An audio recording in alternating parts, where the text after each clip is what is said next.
A Course in Miracles Audio Lessons, Lesson 96. Salvation comes from my one self. Paragraph 1. Although you are one self, you experience yourself as two, as both good and evil, loving and hating, mind and body. This sense of being split into opposites must induce feelings of acute and constant conflict, and lead to frantic attempts to reconcile the contradictory aspects of this self-perception. You have sought many such solutions, and none of them has worked. The opposites you see in you can never be compatible. Only one exists. Paragraph 2. The fact that truth and illusion cannot be reconciled, no matter how you try, what means you use, and where you see the problem, must be accepted if you would be saved. Until you have accepted this, you will attempt an endless list of goals you cannot reach, a senseless series of expenditures of time and effort, hopefulness and doubt, each one as futile as the one before, and failing as the next one surely will. Paragraph 3. Problems which have no meaning cannot be resolved within the framework they are set. Two selves in conflict could not be resolved, and good and evil have no meeting place. The self you made can never be yourself, nor can yourself be split in two and still be what it is and must forever be. Paragraph 4. A mind and body cannot both exist. Make no attempt to reconcile the two, for one denies the other can be real. If you are physical, your mind is gone from your self-concept, for it has no place in which it could be really part of you. If you are spirit, then the body must be meaningless to your reality. Paragraph 5. Spirit makes use of mind as means to find its self-expression, and the mind that serves the spirit is at peace and filled with joy. Its power comes from spirit, and it is fulfilling happily its function here. Yet, mind can also see itself divorced from spirit, and perceive itself within a body. It confuses with itself. Without its function, then, it has no peace, and happiness is alien to its thoughts. Paragraph 6. Yet, mind apart from spirit cannot think. It has denied its source of strength, and sees itself as helpless, limited, and weak. Disassociated from its function now, it thinks it is alone and separate, attacked by armies massed against itself, and hiding in the body's frail support. Now must it reconcile unlike with like, for this is what it thinks that it is for. Paragraph 7. Waste no more time on this. Who can resolve the senseless conflicts which a dream presents? What could the resolution mean in truth? What purpose could it serve? What is it for?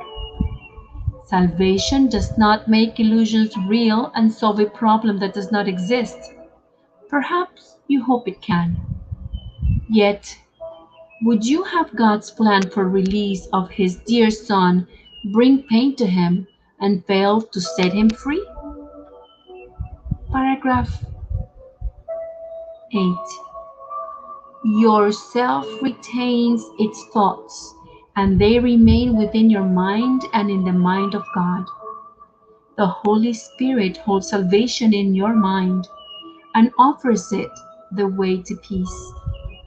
Salvation is a thought you share with God because His voice accepted it for you and answered in your name that it was done. Thus is salvation kept among the thoughts yourself holds dear and cherishes for you. Paragraph 9. We will attempt today to find this thought, whose presence in your mind is guaranteed by Him who speaks to you from your one self. Our hourly 5-minute practicing will be a search for Him within your mind. Salvation comes from this one self through Him who is the bridge between your mind and it. Paragraph 10. Wait patiently and let Him speak to you about yourself and what your mind can do, restored to it and free to serve its will. Begin by saying this: Salvation comes from my one self. Its thoughts are mine to use. Then seek its thoughts and claim them as your own. These are your own real thoughts you have denied, letting your mind go wandering in a world of dreams to find illusions in their place. Here are your thoughts, the only ones you have. Salvation is among them. Find it there. Paragraph 11. If you succeed, the thoughts that come to you will teach you you are saved, and that your mind has found the function that it sought to lose. Yourself will welcome it and give it peace. Restored in strength, it will again flow out from spirit to the spirit in all things created by the Spirit as itself. Your mind will bless all things. Confusion done, you are restored, for you have found yourself. Paragraph 12. Yourself knows that you cannot fail today. Perhaps your mind remains uncertain yet a little while. Be not dismayed by this. This takes us to a footnote that reads, the phrase "be not dismayed" occurs several times in the Bible. See, for example, Isaiah 41:10. Fear not, for I am with you. Be not dismayed, for I am your God. I will strengthen you. I will help you. I will uphold you with my victorious right hand. End of footnote. The joy yourself experiences, it will save for you,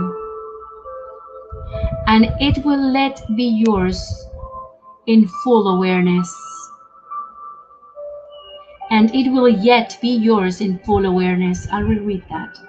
The joy yourself experiences, it will save for you, and it will yet be yours in full awareness. Every time you spend 5 minutes of the hour seeking Him who joins your mind and self, you offer Him another treasure to be kept for you. Paragraph 13. Each time today you tell your frantic mind salvation comes from your one self, you add another treasure to your growing store, and all of it is given everyone who asks for it and will accept the gift. Think then how much is given unto you to give this day, that it be given you. End of lesson 96. Salvation comes from my one self. Enjoy your practice.